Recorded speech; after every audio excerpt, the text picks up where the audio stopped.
Bom, gente, vou ativar. Voltamos, né? Agora eu vou ativar de novo o mudo de todo mundo. E aí, se tiverem qualquer dúvida, qualquer situação, é só me chamar lá pelos comentários. Kennedy, você tá animado aí, né? Brincando de rock balboa ou você tava dançando? A aula acabou, então, hein? Tá dançando, é alegria pura. É isso aí. Eu vou ativar aqui. Bom, qualquer coisa vocês me chamam, tá? Tira do mudo o seu microfone e me chama, não tem problema não, tá? Vamos retomar lá de onde a gente parou.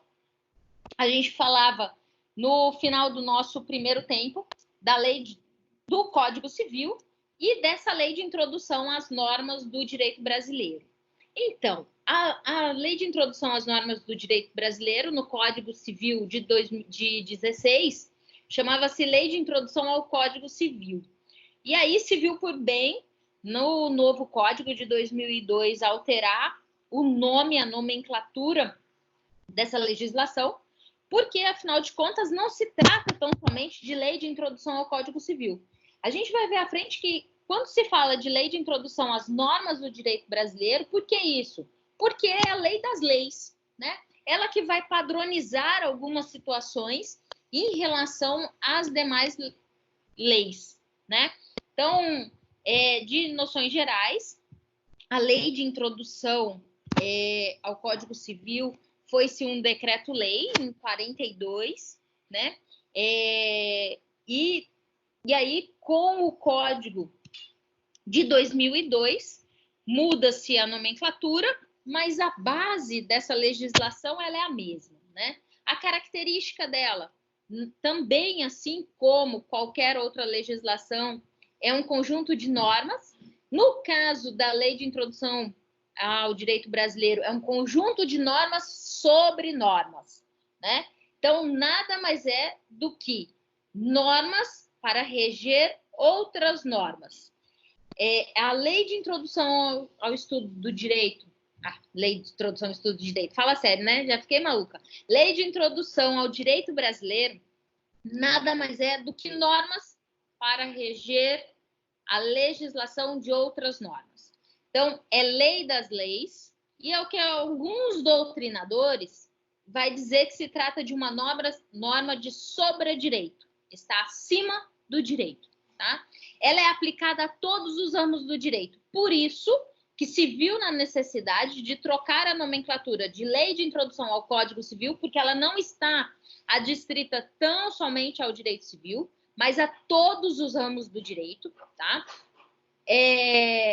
Para lei de introdução ao direito brasileiro. Então, coloquem em mente, a lei de introdução ao direito brasileiro, em que pese esteja na parte inicial do Código Civil, é a lei das leis de todas as normas que a gente tem vigente no país, ok?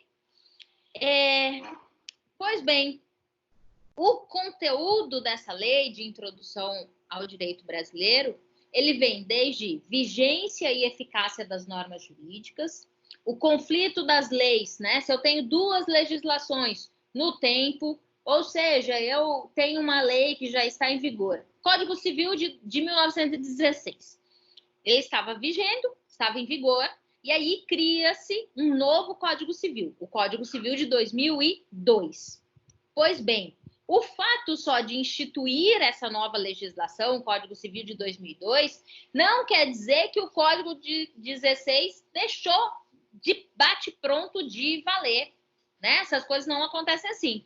Durante determinado tempo, a gente tinha o conhecimento do Código Civil de 2002, que durou um ano, né? Durante 2002 todo, a gente tinha conhecimento da lei, mas ela ainda não estava valendo. Ela estava num período que a gente chama de vacatio legis. É o período que eu tenho a publicação da legislação, mas ela ainda não está em vigor. Pois bem, esse um ano, o Código de 16 ainda estava valendo. Só foi revogado, deixou de valer a partir de janeiro de 2003, ok? Bom, outro ponto é o conflito da lei no espaço, tratando-se de espaço. Quando a gente fala do Brasil, a gente fala de toda a circunscrição do Estado brasileiro, de todos os estados, né? Quando a gente está falando de lei no espaço, é porque eu tenho normas brasileiras que vão ter vigor lá no estrangeiro, assim como algumas normativas estrangeiras, a gente pode chamar de alienígenas, porque está fora do nosso contexto, né? Vai ter vigência também aqui, vigência e eficácia aqui dentro do espaço Brasil. Os critérios de hermenêutica jurídica, ou seja, de interpretação, como que eu posso interpretar a norma, né? Seja a norma constitucional, seja a norma no Código Civil, seja penal, quais são as formas de interpretação? Eu vou interpretar tão somente ipsilíteres o que está escrito lá, só aquele contexto? Só isso? Vou interpretar de acordo com algum fato social, com algum fato histórico?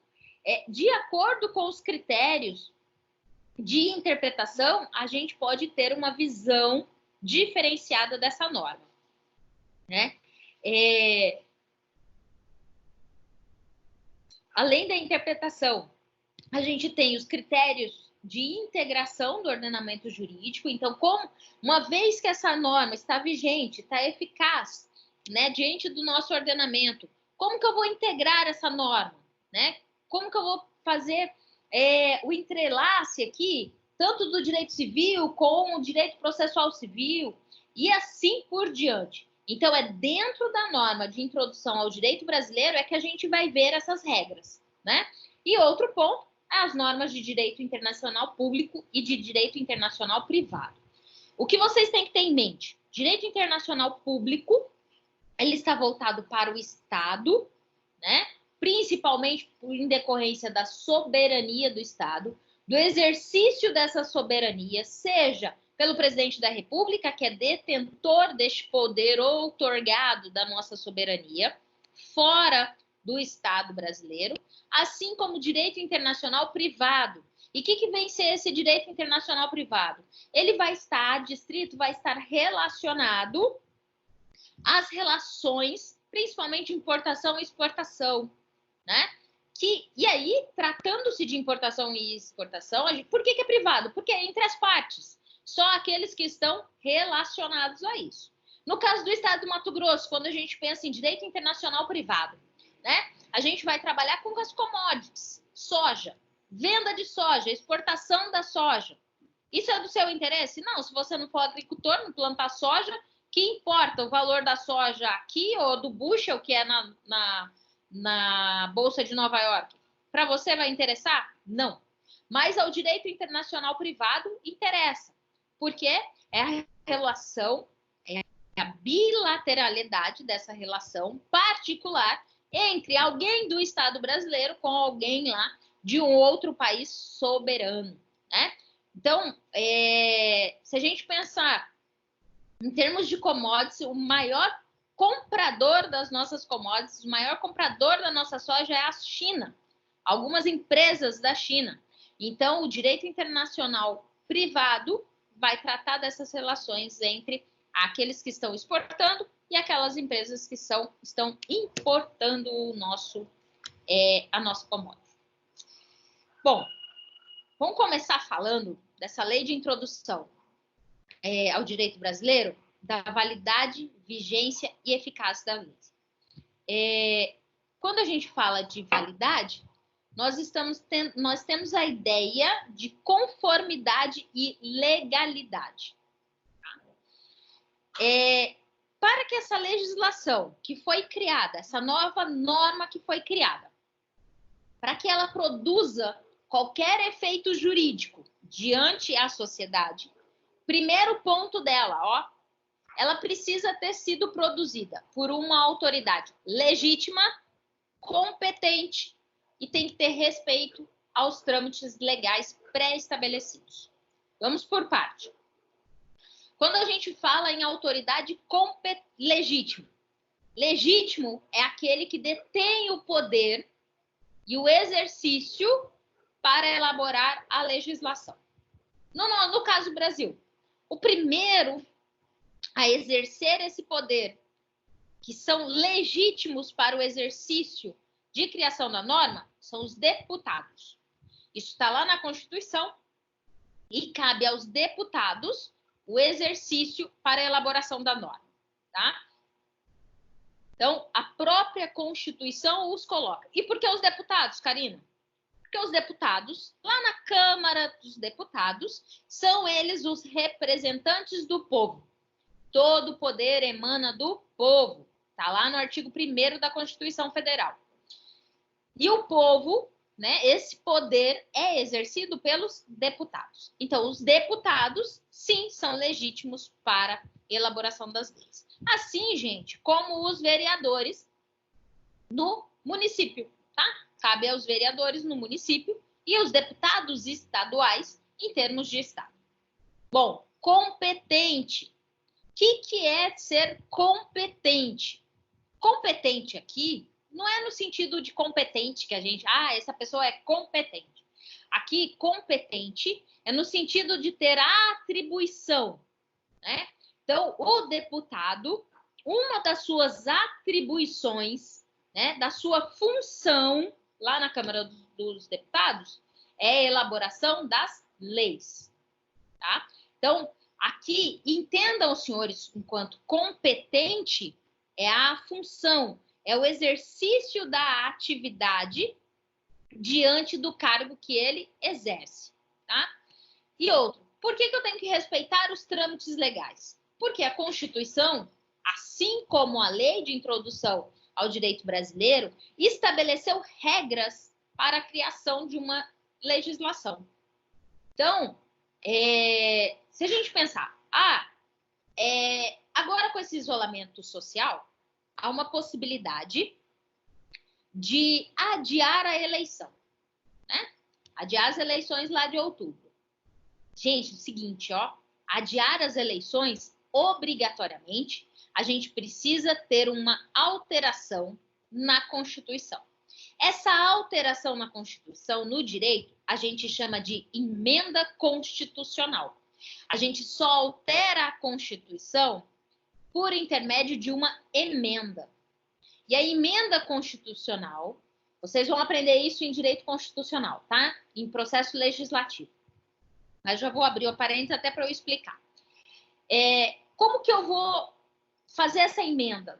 Primeiro, a emenda constitucional trata-se tão somente de alteração de artigo da Constituição Federal, de alguma norma disposta na Constituição. Como que eu faço? A emenda constitucional, ela tem um regramento próprio, obrigatoriamente. A emenda constitucional, ela tem que passar por votação nas duas casas, né? A gente tem o sistema bicameral, Câmara e Senado. Obrigatoriamente, eu preciso de passar por uma votação na Câmara, uma votação no Senado, e depois ela retoma outra votação na Câmara e no Senado. Essa votação, basta só a votação, Karina? Não. A Constituição vai dizer que essa votação, ela precisa ser, eu preciso ter os votos, né, da maioria. Então, eu preciso que tenha a votação da maioria, ou seja, 50% mais 1, para que eu tenha a aprovação de uma emenda constitucional. Então, eu preciso passar por duas votações nas duas casas e por maioria absoluta, que a gente chama, tá? Esse é o trâmite. Depois que se passa, aí sim, vai lá para o presidente da República, ele vai sancionar ou vai vetar, ele está no poder dele, e lá no processo legislativo vocês vão aprender, assim, ipsiliter, e que aqui não cabe para a gente. Mas, pois bem, para a emenda constitucional, para a gente ter alteração dessa eleição de outubro, obrigatoriamente, a gente tem que passar por uma emenda constitucional. Se não for via emenda constitucional, se o presidente falar, vamos cancelar a eleição agora em outubro, e aí vai ser adiada e parará. Esse decreto baixado pelo presidente da República, geralmente através de medida provisória, é válido? Não. Não é válido. Ele é legítimo para fazer uma medida provisória? É. Tem competência para fazer a medida provisória? Tem. Mas ele não respeitou os trâmites legais pré-estabelecidos. Por quê? Trata de um artigo na Constituição Federal e que só pode ser alterado mediante emenda constitucional, tá? Então, não seria válido. Então, não se esqueçam que para que a lei, para que a legislação, qualquer uma das leis, qualquer norma criada, ela tenha validade obrigatoriamente. Eu preciso de que quem exerça esse poder seja legítimo, competente e tem que respeitar esses trâmites legais. Outro ponto é que se trata de validade material e validade formal. O que é a validade material, né? Em relação ao conteúdo, né?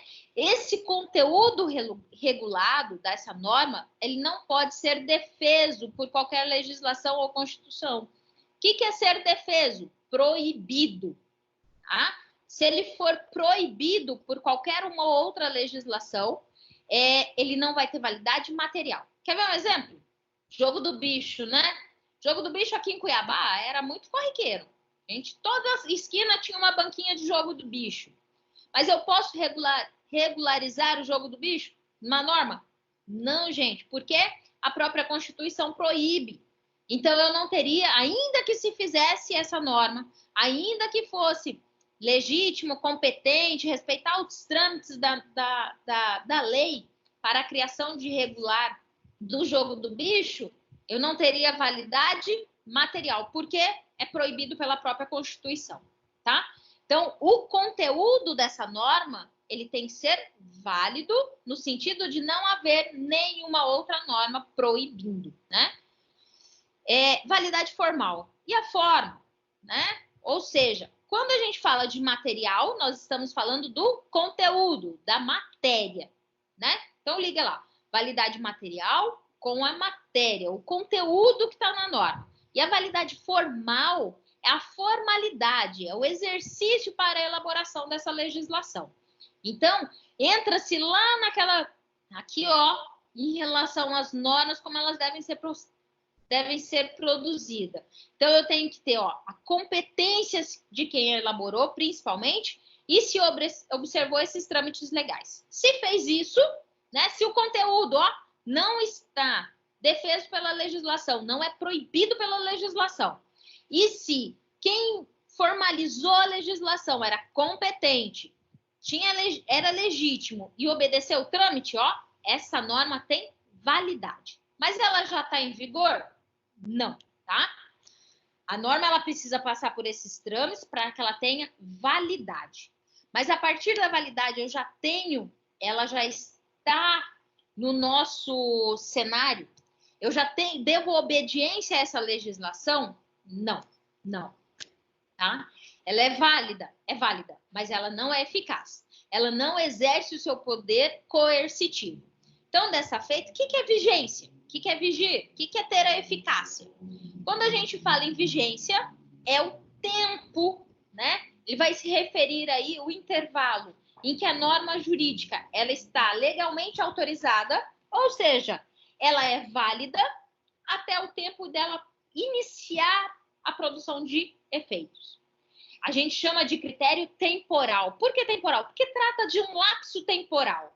É do período em que ela vai ser publicada até o período que ela efetivamente entra no cenário jurídico. E a partir do momento que ela entra no cenário jurídico, ela é válida e ela é eficaz. Ela está em vigência, tá? E aí, a lei de introdução ao direito brasileiro vai dizer que o período de vacância entre a publicação e efetivo eficácia dessa lei chama-se vacatio legis. Vacatio, é assim que escreve, vacatio legis. Vou escrever aqui no comentário. Ele vai chamar de vacatio legis, tá?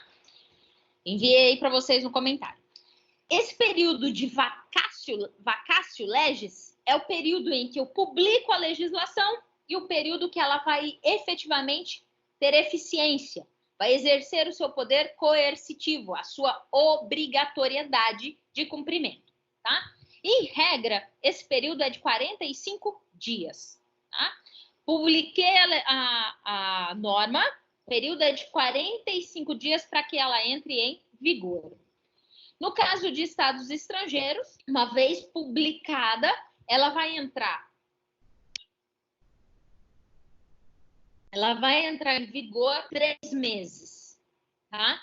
Então, do período que ela foi publicada para ela entrar em vigor no estado estrangeiro, 3 meses. Karina, essa é a regra, né? Isso é regra, gente. Mas eu tenho exceções? Claro, né? Todo direito inteiro, o que vocês vão ver são exceções. E aí, qual que é a exceção em relação a essa regrinha básica de 45 dias e 3 meses? Primeira exceção, a própria legislação vem e coloca no artigo dizendo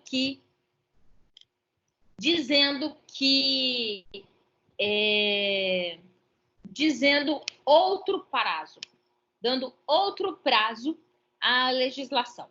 No caso do Código Civil de 2002, nós tivemos uma vacatio legis de 1 ano. Então, ela foi publicada final de 2001, Código Civil, ele foi publicado.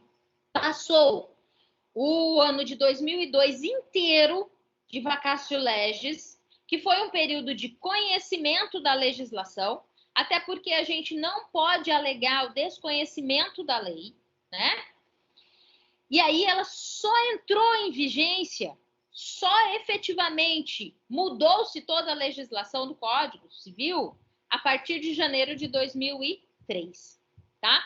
Então, a vacatio legis do Código Civil, a exemplo, ela foi maior do que esses 45 dias de regra. Outro, recentemente, a gente teve alteração na CLT, né? Que foram as alterações trabalhistas e tal, a reforma trabalhista. A reforma trabalhista, ela demorou 4 meses, tá? Entre a publicação e a efetiva vigência dessa legislação. A reforma trabalhista, ela foi publicada e ela só foi ter vigência em dezembro de 2017. Ela foi publicada 4 meses antes e só em dezembro de 2017 que ela efetivamente passou a vigorar na nossa legislação, certo? Contagem do prazo. Eu conto a data da publicação e eu incluo a data da publicação e o último dia de prazo. O que eu quero dizer com isso? Presta atenção, ó. Se eu tenho uma legislação que foi publicada hoje, 30/3 de 2020, ela vai entrar em vigor, se ela estiver pautando pela regra geral de 45 dias, ela vai entrar em vigor dia 15/5 de 2020. Né? Na verdade, eu acho que vai dar dia 14, para dar os 45 dias efetivos, né? Já que esse mês tem 31. Nem sei, gente. Estou mais perdida no tempo e no espaço. Mas, enfim, eu vou contar a data da publicação. Então, eu contaria dia 30/3, que é hoje, e contaria o último dia do prazo, que seria 14 de maio de 2020. Sendo assim, a legislação, essa do meu exemplo, passaria a ter vigência em 15/5 de 2020, tá?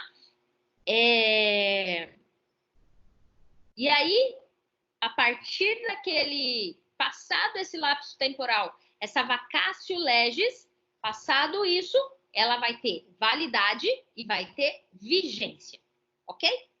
Isso aqui, ó, vocês podem ver lá no artigo 8º, parágrafo 1º, que eu botei aqui, daqui a pouco no próximo slide ele vai ter o conteúdo dele na sua integralidade, tá? Então, vacatio legis é o prazo entre a publicação e o último dia do prazo. A lei, nesse período de vacatio legis, ela não pode ser aplicada, mas ela é válida, mas ela não tem vigência. Ela ainda não existe para o mundo jurídico, tá? Professora, mas para que serve essa vacatio legis? Para dar publicidade à legislação. Para que você não alegue desconhecimento da lei. Porque o artigo 3º e o artigo 4º da lei de introdução vai dizer que não pode ser alegado o desconhecimento da lei. Você não pode descumprir qualquer legislação e alegar que você desconhece a lei. Sabe por quê? Porque teve um período de publicação. E esse período de publicação é para que você tenha conhecimento dessa legislação. Então, se a gente voltar lá no início da nossa aula de hoje, naquele slide da família do Jonas, que a família exerceu todas as necessidades empresariais em relação ao Jonas, fez negócio, assinou contrato sem procuração e fez aquilo, pintou e bordou, e disse que não tinha conhecimento da legislação para que não assuma qualquer crime relacionado ou qualquer responsabilidade diante dos seus atos. Ó, não cola, gente. Você, como advogado da família, isso não vai colar. Porque eu, uma vez que teve a publicação da legislação, eu não posso alegar o desconhecimento dela. Tá? Karine, por que isso? Porque o legislador assim o quis. E ponto. Tá? Então, o que mais? Outro ponto é que, no período da vacatio legis, se for encontrado qualquer erro grosseiro, ortográfico, gramatical, em relação à lei que está sendo publicada, o que se faz? Altera o texto e publica novamente. E aí a vacatio legis vai contar a partir dessa nova publicação. Karina, e se encontrar erros ou falhas nessa norma depois de publicada? Aí, gente, só vai ter... eu só vou ter como alterar com uma nova lei. E aí trata-se de revogação parcial ou total, que a gente vai ver mais à frente. Tá bom? Até aqui tudo bem? Tudo certo com vocês? Estou me fazendo entender? Beleza, então. Vamos em frente, então. Tudo certo? Eu quero o PL. Vai lá que ela pegando de amanhã. Parece que sim. Eu acho que sim. Vou deixar vocês mudos de novo. Enfim, ó, eu falei da lei complementar, do número 95/98, que vai dispor sobre a elaboração e redação da lei. O artigo 8º vai dizer assim, ó, a vigência da lei será indicada de forma expressa e de modo a contemplar prazo razoável para que dela se tenha amplo conhecimento, reservada a cláusula entre em vigor na data de sua publicação, pois para as leis de pequena repercussão. Essa contagem do prazo para a entrada em vigor das leis que estabeleçam período de vacância far-se-á com a inclusão da data da publicação e do último dia de prazo, entrando em vigor no dia subsequente, que é o que eu já expliquei, tá? Então, se a legislação não tiver regra específica, a norma, não tiver um artigo lá específico, uma cláusula dizendo que ela vai entrar em vigor na data da publicação ou em data posterior a esses 45 dias, o que se obedece é a regra dos 45 dias para a legislação interna e 3 meses no caso da vigência para o estrangeiro, ok? E aí, a contagem de prazo, eu vou incluir a data do início e a inclusão do último dia. Feito? Bom, além de validade, além de vigência, a gente trata-se de eficácia ou efetividade. O que é ser eficaz aqui? É ela ter efeito. É a norma, além de válida, além de vigente, ela exercer uma consequência de regra jurídica. Ou seja, o descumprimento desta norma vai possibilitar o exercício de coerção do Estado. Tá? Então, ela é eficaz a partir do momento que essa regra jurídica ela se torna obrigatória. A eficácia, a efetividade dessa norma, ela tem que ser obrigatória. Eu tenho que cumprir essa norma. Além de ser válida, além de estar vigente, estar no plano jurídico, ela tem que ter eficácia, ou seja, ela tem que ter o exercício de obrigatoriedade. Então, o que eu espero de uma norma? É que ela produza os efeitos, que essa norma produza efeitos esperados. Quando foi elaborado o Código Penal, qual que é a eficácia do Código Penal? É o exercício de punibilidade ao crime praticado. Então, quando exerce lá alguém, matar alguém, 121, né?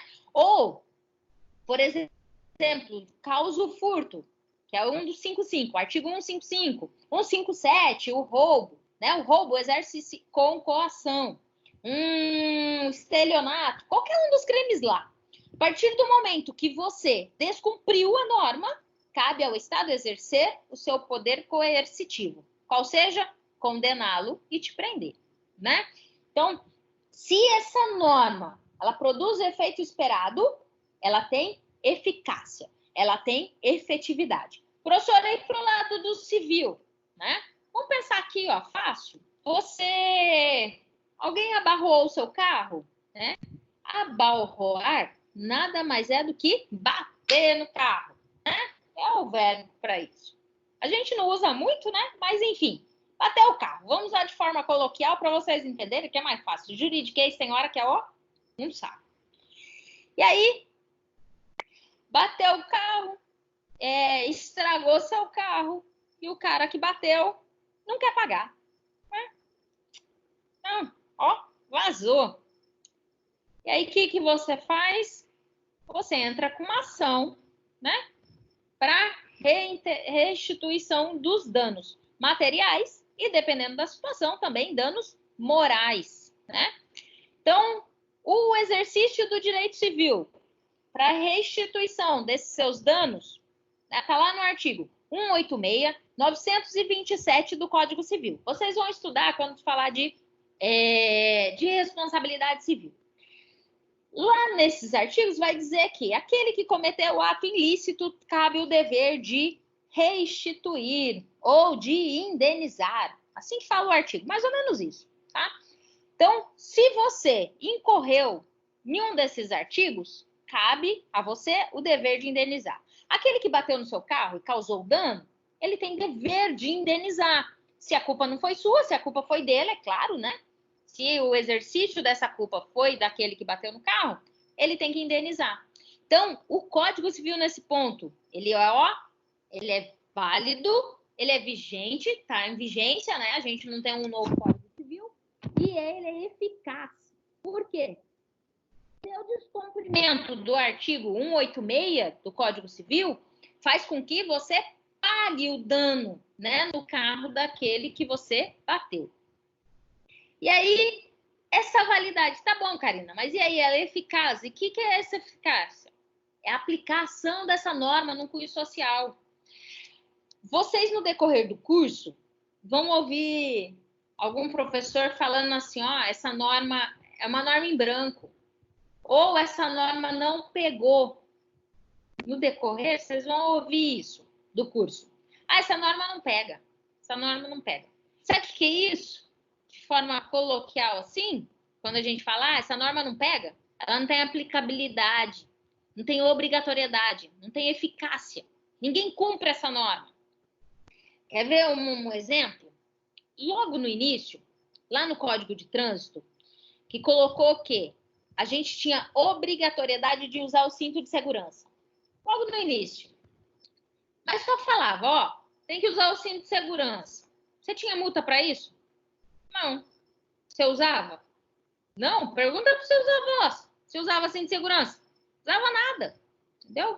E achava que estava certo. Capacete, né? Uso do capacete. O cotovelo do cara usava o capacete. Mas a cabeça dele, não dirigir alcoolizado, né? Todo mundo sabe que não pode dirigir alcoolizado. Mas o povo respeitava a norma? Não, gente. Né? Era uma norma que não pegava. E agora? O povo ainda dirige, né? Só que agora, se é parado numa blitz, tá no sal. R$2.000, mais perda da carteira, leva o carro e vira o regaço. Bem isso mesmo, né? Vira o regaço. Então, o que você faz? Você tenta cumprir, né? Então, o uso de segurança. Agora tem multa, né? Você tá sem cinto? Ó, mexeu no bolso.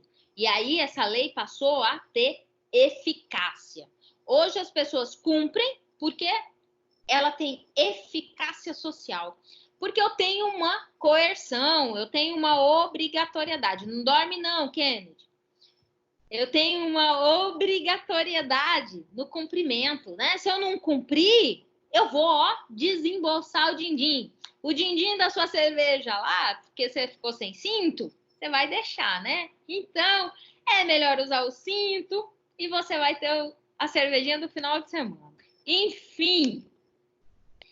Então, uma vez que a lei é válida, uma vez que ela está em vigência, uma vez que ela tem eficácia, eu tenho a obrigatoriedade dessa lei, tá?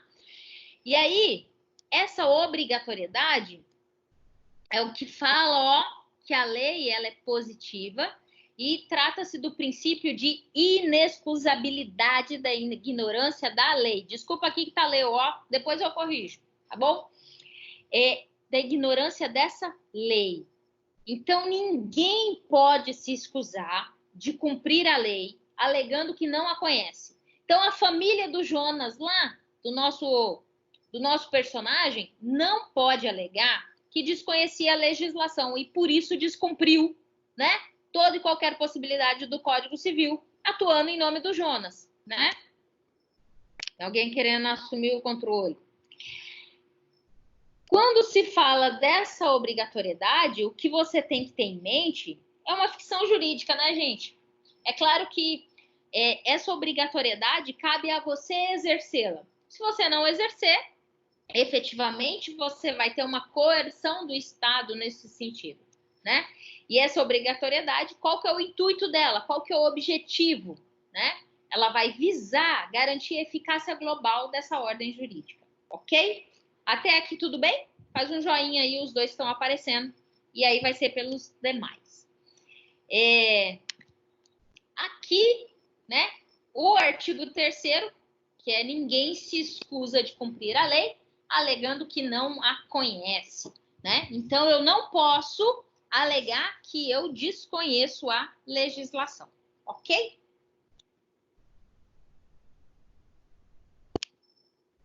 Esse seria o fim da nossa aula, mas acabou a aula? Não. Vamos para o próximo slide e vamos continuar falando da nossa lei de introdução. Até aqui, gente, alguma dúvida? Eu queria falar. Tem alguma coisa que eu posso... Professora, eu queria falar. Oi? Professora, seria interessante se a senhora fizesse meio que um resumão, entendeu? E depois vai ter pessoas que vão falar, eu não entendi nada. O que a senhora acha? Não seria interessante? Tipo, meio que um resumão da aula de hoje? Não, mas eu ainda não acabei a aula, não. Ah, tá. Perdão. Então, Professor, esse slide ele vai ficar no portal? Isso. O que eu vou fazer? Ó, esse slide vai ficar disponível para a gente? Então, deixa eu responder. Toda aula a gente está gravando, né?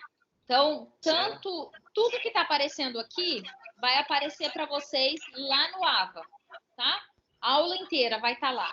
E aí, o que eu vou fazer? Além de disponibilizar a aula em vídeo, igual a gente está gravando, eu vou disponibilizar os meus slides aqui, tá? Em PowerPoint.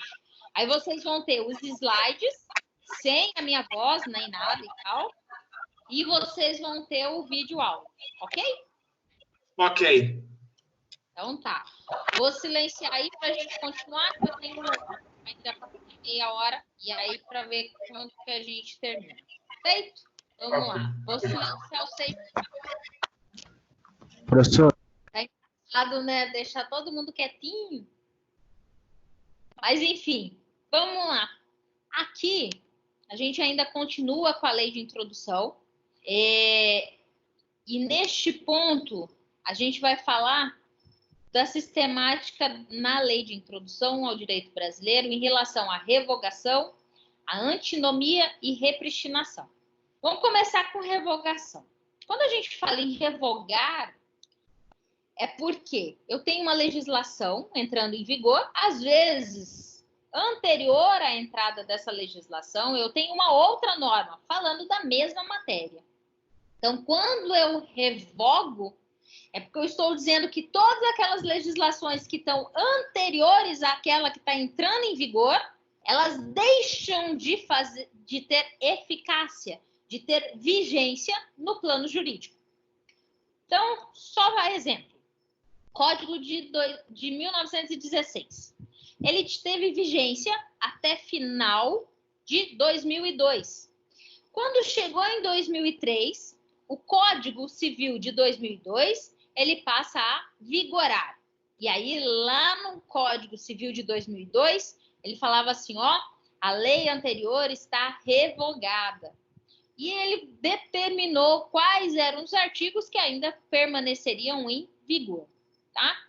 Então, a ideia é que toda norma, quando criada, ela vigore no tempo.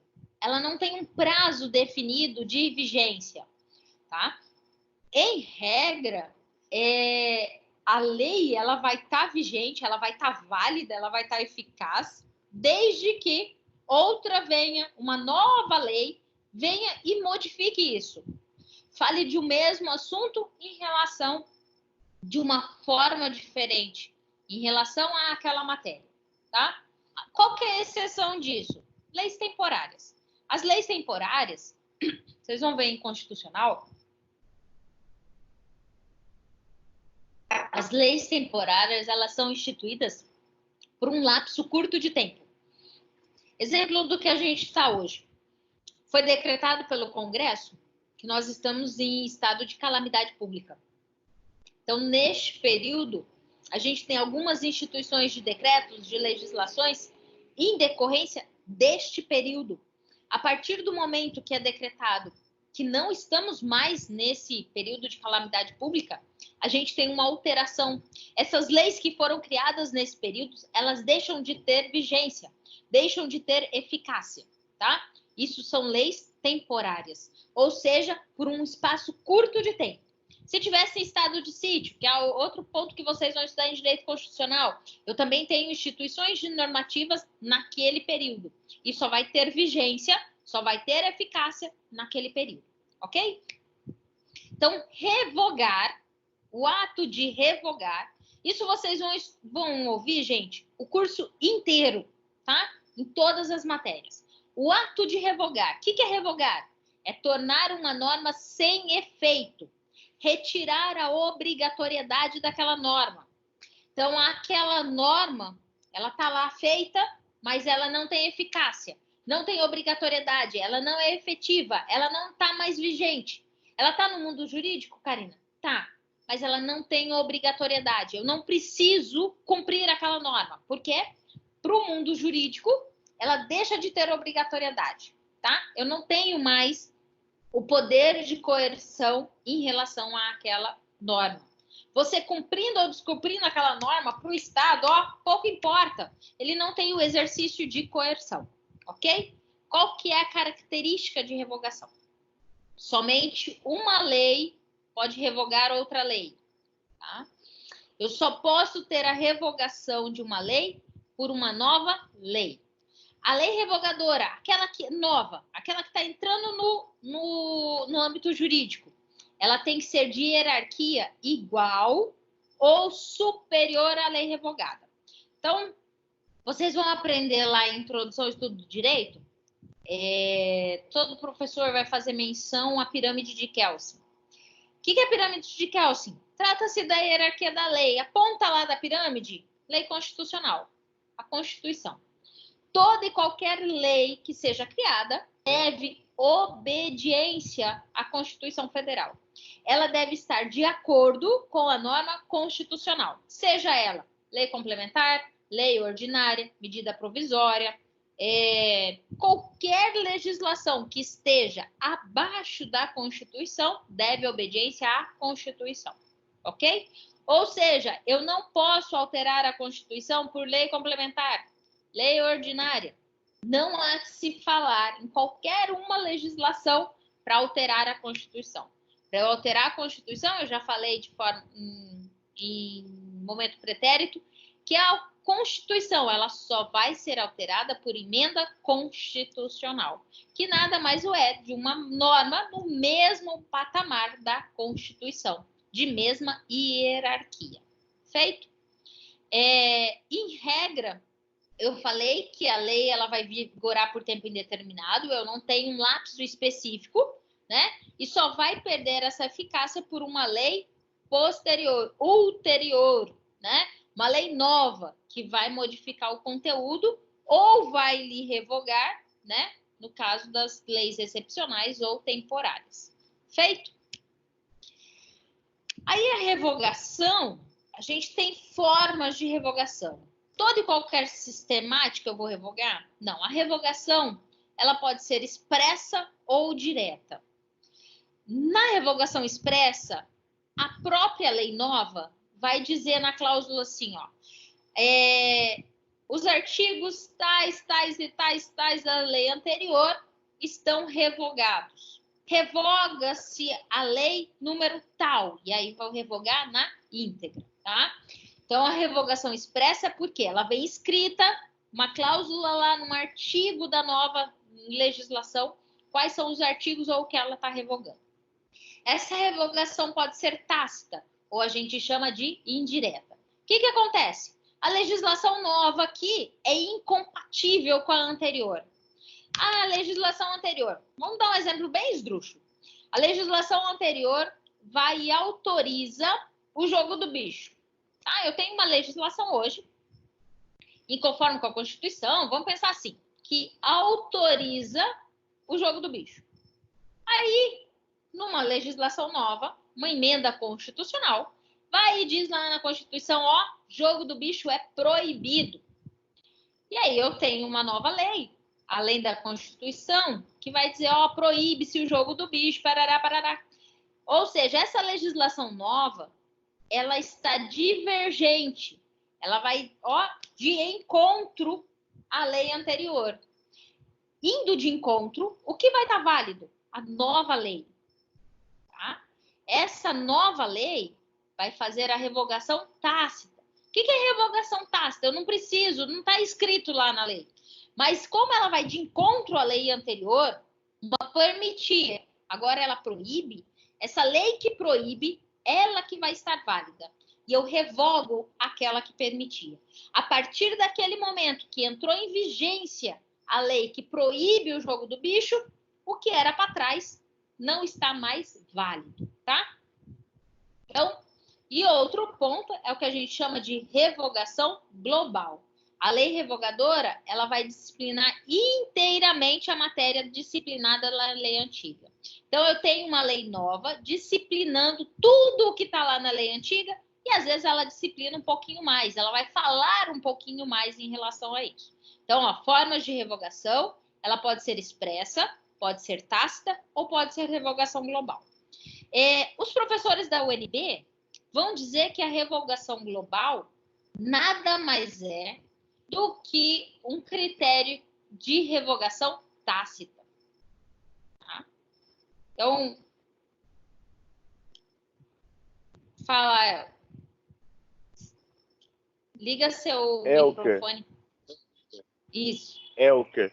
Ei, professora, mas nessa revogação expressa ou direta, ela necessariamente tem que haver uma explicação por que está sendo revogada o dispositivo ali, ou como que funciona? Não. Na revogação expressa, ele vai escrever lá, geralmente, no último artigo da nova legislação, e vai dizer que está revogando os artigos tais e tais e tais. Em algumas situações, ele vai colocar assim. Mas não necessariamente tem que ser explicado, ou tipo, não, tem que assim, uma motivação, ou não?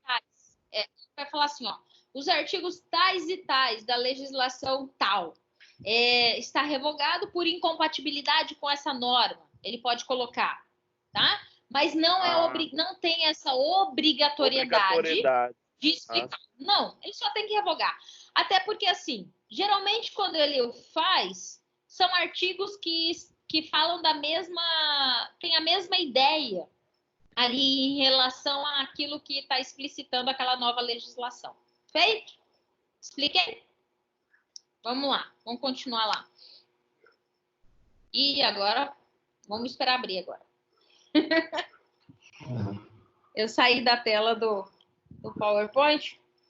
Vamos ver se ele entra. Aí, voltamos bem na mesma página. Então, ó, eu tenho revogação expressa, que quando na legislação está lá escrito, a revogação tácita, a legislação nem precisa escrever, ela já deixa a matéria, já fica explícito isso.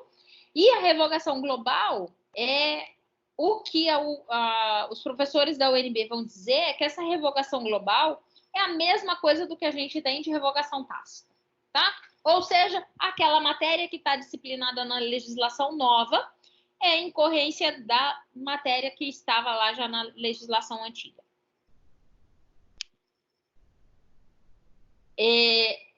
E o tipo?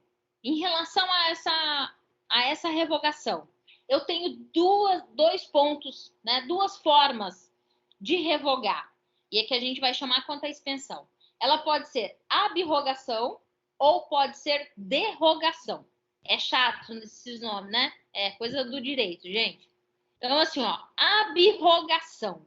Quando você pensar em abrogação, é total. Eu revogo tudo, excluir tudo.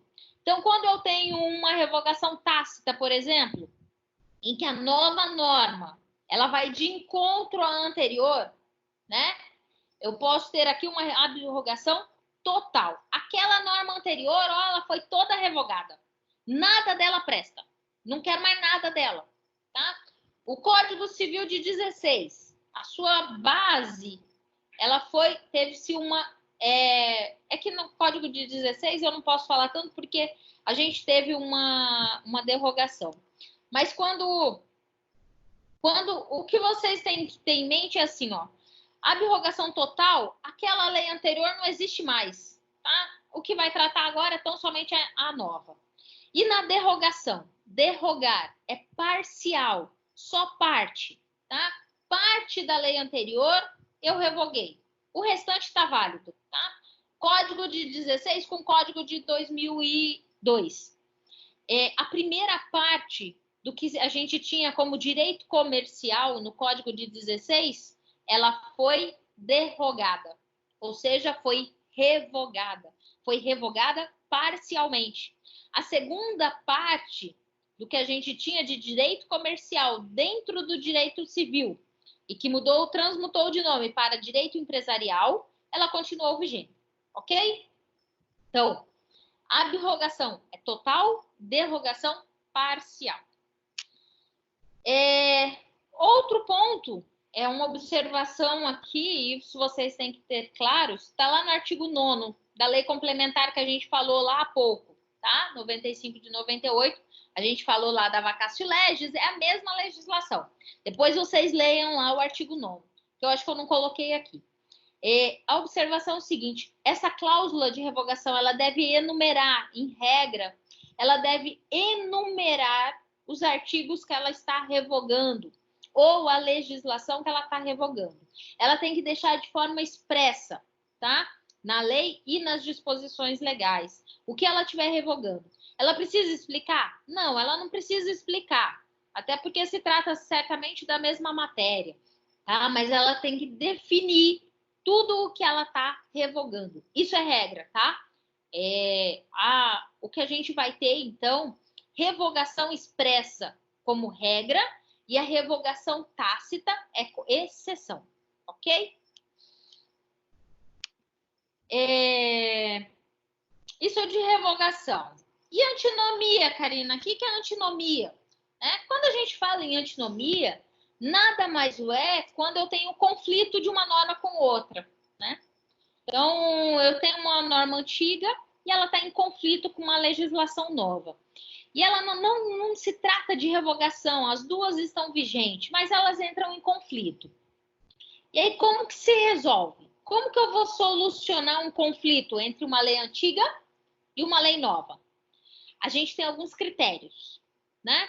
Dentre os critérios de solução para esse conflito de norma, o legislador estabelece lá na lei de introdução 3 critérios: hierárquico, Quando a gente fala em hierárquico, é porque eu tenho hierarquia dessas normas.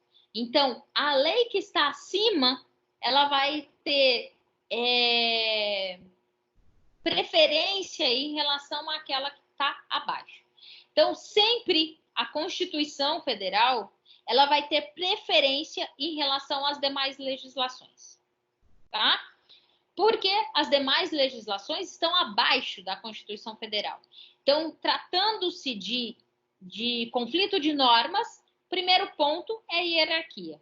Então, se eu tiver que sopesar, né, se eu tiver que entrar, analisar Código Civil e a Constituição Federal, quem vai ser hierarquicamente superior? Constituição Federal. Então, se eu tiver que julgar dois conflitos aqui entre Código Civil e a Constituição, o que vai prevalecer vai ser a Constituição Federal, tá? Então, sempre a norma de hierarquia superior deve prevalecer em detrimento da norma inferior. Outro ponto, especialidade. Então, esse critério vai definir que a lei especial, ela sempre vai estar superior, vai estar em detrimento à relação geral. Então, lá no Código Civil, vocês vão ver em obrigações lá, a gente tem em relação ao contrato de aluguel, por exemplo, né? A gente tem falando no Código Civil do contrato de aluguel. Só que a gente tem uma legislação específica, que é a lei do inquilinato, tá? Então, a lei do inquilinato, ela é especial. Ela está tratando de uma matéria de uma forma específica, que é a lei do inquilinato, do contrato de locação.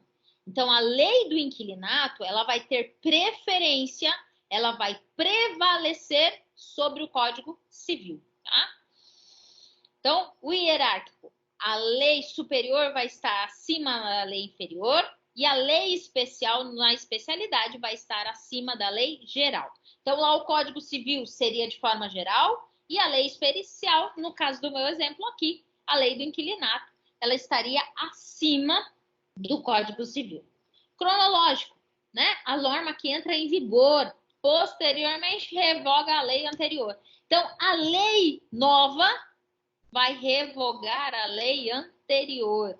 Então, se eu edito, né, a reforma da trabalhista, né, os novos artigos da CLT, eles vão revogar os artigos anteriores, ok? Porque eu tenho uma nova lei, né, uma nova lei. Vamos em frente. Então, e quais são os tipos dessa antinomia? Quais são os tipos de conflito entre normas? A gente vai ter antinomia aparente.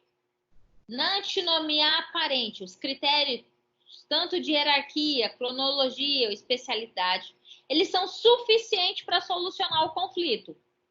Então, na antinomia aparente, eu consigo solucionar esses conflitos pela forma tanto pelo critério hierárquico, ou seja, a norma superior está acima da norma inferior, pela especialidade, norma especial, ela tem mais poder do que a norma geral, ou ainda o cronológico, a lei nova, ela tem mais poder do que a lei anterior, tá? Isso é aparente. Na antinomia real, quando não houver na norma jurídica nenhum critério de solução. Eu não consigo solucionar esse conflito da norma pelos critérios hierárquicos, especialidade cronológica. Eu não tenho como fazer essa solução. Só que é o seguinte, a gente vai chamar de lacuna, né? A norma deixa uma lacuna. Eu tenho um espaço aí em aberto, eu não tenho como solucionar. E aí cabe o juiz fazê-lo, né? E aí ele vai ter que buscar uma resposta, um meio de interpretação corretivo, né? Neste caso, o juiz ele pode exercer o seu julgamento através de analogia. O que é analogia? Eu vou buscar um caso lá específico e que seja análogo, seja parecido com aquilo que eu estou julgando, com aquele conflito. Dentro daquele conflito, eu vou buscar algo parecido para que eu apoie na solução. Quer ver um exemplo? União homoafetiva. A gente tem na norma, no Código Civil, Constituição, alguma coisa falando da permissão de união homoafetiva? Não. O legislador se manteve silente a respeito. Não tenho. Não tenho no Código Civil, não tenho na Constituição, não tenho nada. Não tenho nenhuma normativa dizendo que é permitido o casamento homoafetivo. O Código Civil é de 2002. E ele vai dizer que é permitido o casamento entre homem e mulher. Isso que ele vai dizer. Em que pese eu tenho o princípio de igualdade na Constituição Federal. Ou seja, todo mundo são iguais. Independente de raça, credo, cor, condição sexual, né? Não importa. Todos são iguais. Mas o Código Civil não fala isso. Ele não fala da condição. Ele não fala que eu posso ter casamento homoafetivo com o mesmo sexo. Não fala. E o legislador, ele se manteve silente.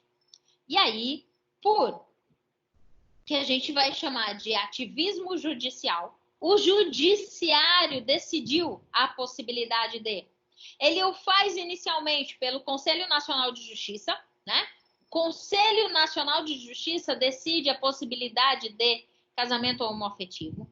E o STF, nosso guardião da Constituição, né? Guardião dessas leis, a nossa Corte Suprema, ele vem no julgamento de uma ADIM, não vou lembrar o número agora, gente, de uma ação direta de inconstitucionalidade, mais de um preceito constitucional, na decisão desses dois remédios jurídicos, ele vem e por analogia,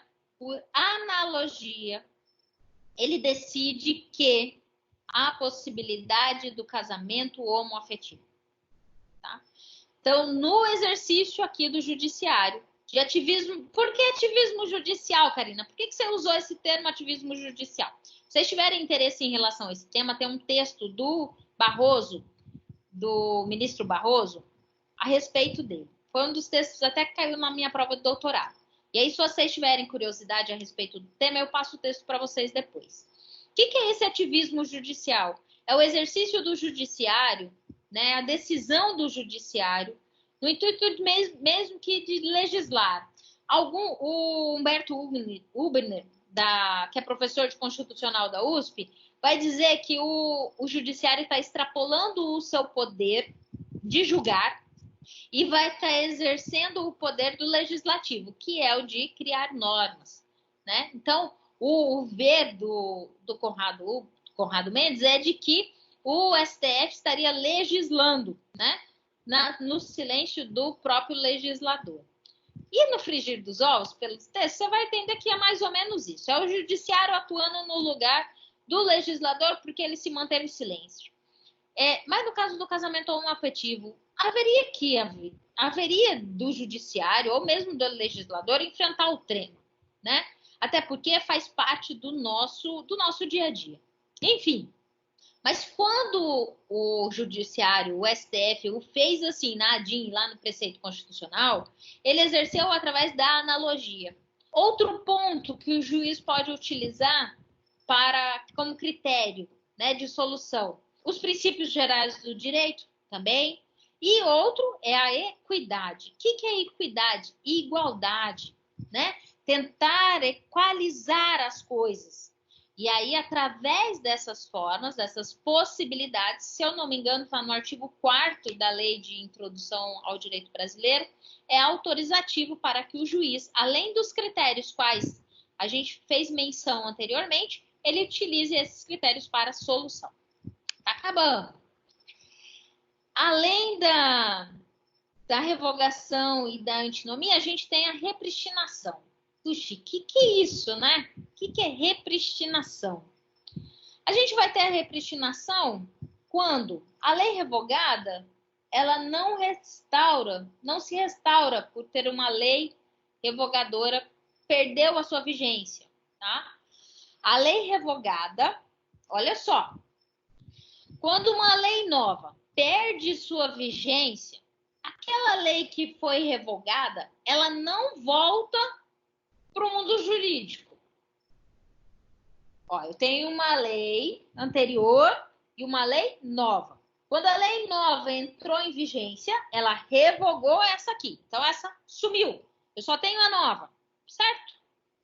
E aí, o que acontece? Se essa lei nova aqui, ela perde a vigência, essa anterior aqui, que foi revogada, ela não vai voltar, tá? Eu não vou ter de volta. Aquela lei que foi revogada, ela não volta para o mundo jurídico. Uma vez revogada, revogada está, morta está, tá? Não tem, não vai virar uma penada. Ela não vai voltar a ter obrigatoriedade. É isso que se diz. E o direito brasileiro, ele não admite, tá? Isso. Como a regra, ele não admite a repristinação. A repristinação é voltar. É a lei que foi revogada, voltar ao mundo jurídico. E o direito brasileiro não admite, tá? O direito brasileiro só vai admitir se eu tiver caso expresso. Então, a lei nova aqui vai dizer assim, ó, igual agora nesse tempo de calamidade, né? Ele vai dizer, ela tem vigência no período de calamidade pública. Uma vez que cessou o período de calamidade pública, uma vez que cessar o nosso isolamento social e que não está mais em calamidade pública, essa lei aqui, ela vai-se embora e aí eu volto à legislação anterior toda a vigência, tá? Mas para isso, são casos excepcionais e tem que estar devidamente expresso. Em regra, não cabe, ok? E aí a gente vai falar hoje só de conflito de leis no espaço, que eu ainda tenho 8 minutos. Caramba, tô cansada já, hein? A gente vai falar de lei de conflito no espaço e aí na nossa próxima aula, na segunda que vem, eu já inicio falando do conflito de leis no tempo, tá? No espaço, trata-se de território, tá? Então, sempre que a gente falar de conflito de leis no espaço, trata-se de território. E aí, o que a gente tem? Ó, não vai se aplicar leis, sentença, ato estrangeiro no Brasil quando essa legislação alienígena, quando é isso que vem lá de fora, ofender a nossa soberania nacional, ordem pública e bom costume. Então, se a gente tiver qualquer legislação fora, estrangeira, e que ofenda, que esteja de encontro, que diverge da nossa soberania, da nossa ordem pública e dos nossos bons costumes, o que é ordem pública, Karina? São as normas cogentes. São aquelas que a gente tem que seguir, obrigatórias, que estão lá explícitas, tá? Isso é ordem pública. Ela tem coerção, ou seja, todas as nossas normas aqui. Se essa lei alienígena entrar no polo, se ela ofender qualquer uma dessas situações, ela não pode ser exercida, ela não pode ser aplicada. Quer ver exemplo? Lá no início da nossa aula, eu falei que algumas tribos na África tiram o clitóris feminino, né? Isso pra gente é imoral, é insano e tal. Não cabe. Eu poderia exercer esse costume no Brasil? Não. Por quê? Vai de encontro aos nossos bons costumes. Tá? Da mesma forma que nas tribos indígenas eu tenho que matar gêmeos, né? Eu não, né? Graças a Deus. Mas, enfim, na tribo eles têm isso como costume. Eu posso utilizar desse costume internamente no Brasil? Não. Tá? Não posso, porque vai ferir os nossos bons costumes. E outra coisa, não se cumpre nenhuma sentença estrangeira no Brasil sem exequento. O que é isso, Karina? Sem o cumpra-se. Sem que eu tenha permissão do STJ para cumprir. Ou seja, se eu tenho uma sentença lá no estrangeiro e vem uma ordem lá do estrangeiro para que você cumpra essa sentença, ela tem que passar obrigatoriamente pelo STJ e o STJ, na sua atribuição, competência do STJ,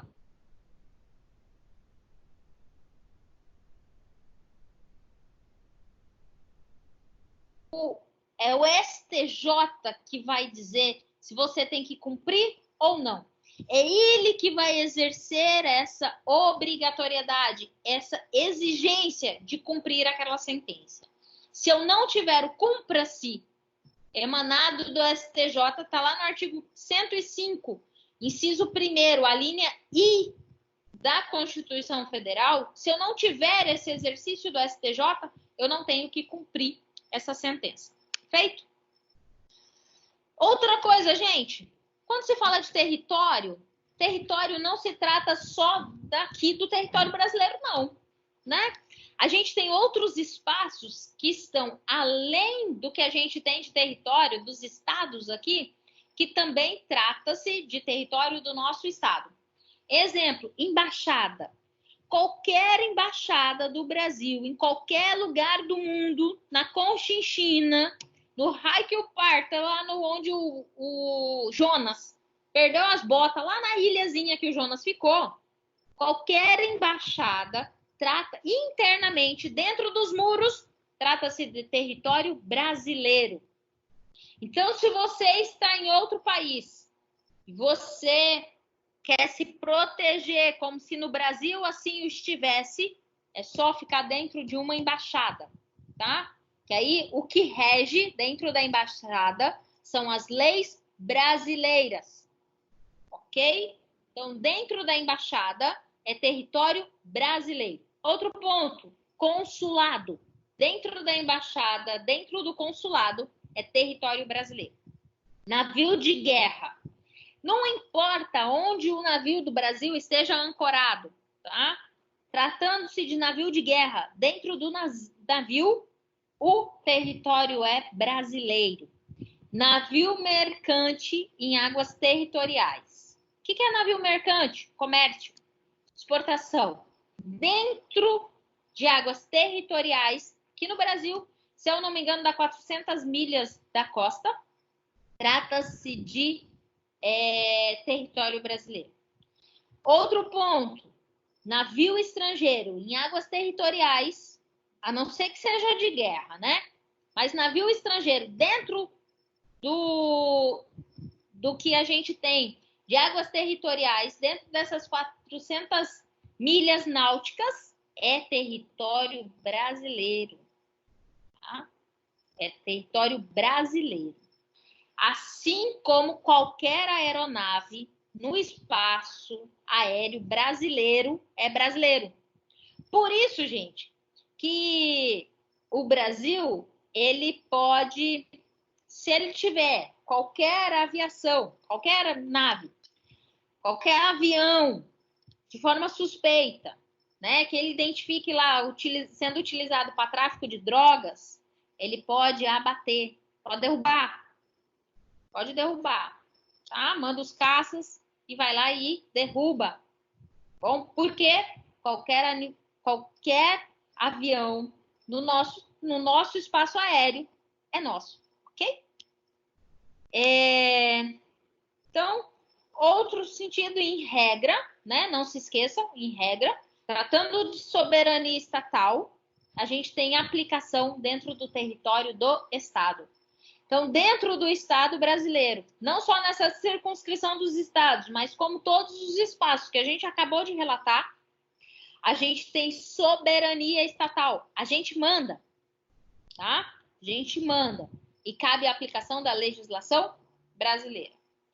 A gente só vai ter, de forma excepcional, a aplicação de lei estrangeira no território nacional.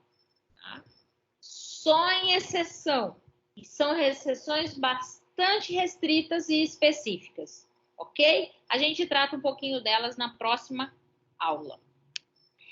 E aí, eu termino o conteúdo e eu quero saber dos senhores se há alguma dúvida em relação a esse conteúdo que eu possa...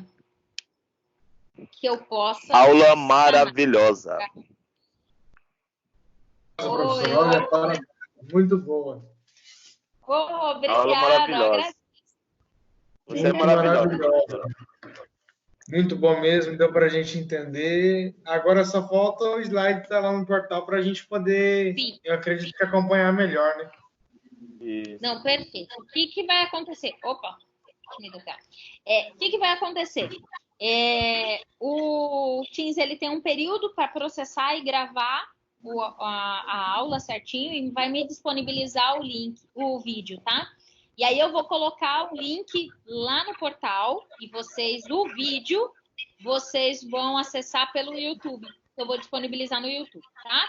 Melhor ainda, Ok. professora. Ok? Melhor ainda E aí, pelo YouTube. vocês podem comentar lá no YouTube, se tiver dúvida e tal. Tem erro não, que aí eu vou sanando as dúvidas, dirimindo as dúvidas ou por lá, ou no início de toda a primeira aula, eu já venho com algumas dúvidas de vocês, se vocês tiverem, pode me mandar até por aqui pelo chat, ou se preferirem pelo WhatsApp, entra lá no Instagram, toda segunda-feira eu vou fazer a chamadinha da aula para vocês. Se vocês quiserem acessar meu Instagram, é Martins Carina, tá fácil lá de achar. Professora. Pode me mandar qualquer dúvida também. E no mais, gente, ó, pode falar. Qual que é o canal do YouTube, professora, que você vai disponibilizar pra gente o conteúdo? Então, vai ter o link certinho lá no Ava, porque eu preciso identificar se vai ser o meu canal, eu tenho que criar o canal para vocês, ou se vai ser um canal compartilhado de todos os professores, tá? Mas assim, Entendi. quando vocês clicarem, essa aula deve estar ativa amanhã, logo de manhã eu devo colocar, e aí vocês podem clicar, já vai cair lá no canal direto, tá bom? E aí, Beleza, professora, muito bom. E o PowerPoint eu já disponibilizo depois, junto com o link lá para vocês, tá bom? Tá. No mais, professora, boa noite. Muito obrigado pela aula, foi maravilhosa, tá? Deus abençoe. Foi mesmo, Obrigado professor. Escrevi mais de 7 folhas. Eita, que legal! Eu escrevi até quando eu pude, depois eu deixei para assistir. A professora falou que vai ter o vídeo, aí eu deixei para. Pois é. Pra depois... Cara, eu fiz mais 7 folhas, fora a apostila que eu rabisquei aqui, mas acho que vai dar certo. Vai dar certo. Aí no final tá tudo certo, ó. No mais, gente, ó, beijo. Até segunda-feira que vem. E para vocês tudo. Até, professora. Tá bom? Tô desligando. Tchau. Tchau.